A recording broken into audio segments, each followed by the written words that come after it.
জোয়াসারা বাজার bus stand.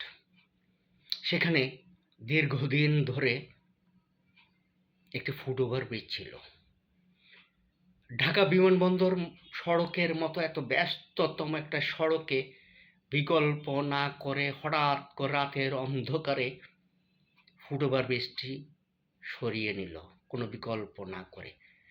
BIT ছেড়ে নিতে পারে তাদের কাজে বা প্রয়োজনে, কিন্তু তারা সড়কের ডিভাইডারটা কেটে জেব্রা ক্রসিং নামক মৃত্যু ফাঁদ করে দিয়ে মানুষের চলাচলের ব্যবস্থা করে, যার ফলে মেধাবী শিক্ষার্থী আদ্নান তাহসিন জেব্রা ক্রসিংকে নিরাপদ মনে করে সেখান দিয়ে রাস্তা পার হতে গিয়ে ঘাতক বাসের শিকার হয়।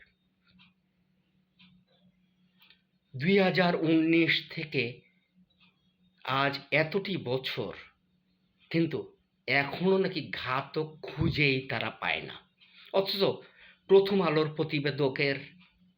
প্রতিবেদনে বলা হচ্ছে ঘাতক তার বাড়িতে আছে এবং সেই বাসটি সে চালাচ্ছে। কিন্তু ঘাতককে কেন ধরা হয় না? কারণ ঘাতককে ধরলে ঘাতক গোষ্ঠী বা ঘাতক সমিতিরা যদি আবার হরতাল অবরোধ ডাকে, ওরা হচ্ছে জারজ, শকুন, হায়না, ঘাতক, শুয়োরের বাচ্চারা মানুষের সন্তানকে মেরে রাস্তার কালো পিচ লাল করে দেয়। কিন্তু তাদেরকে ধরলে নাকি হরতাল ডাকবে। তারা যেভাবে মানুষ হত্যা করছে, মানুষ যদি জীবন বাঁচাতে তাদেরকে সেভাবে ধরা শুরু করে, তখন তারা কি করবে?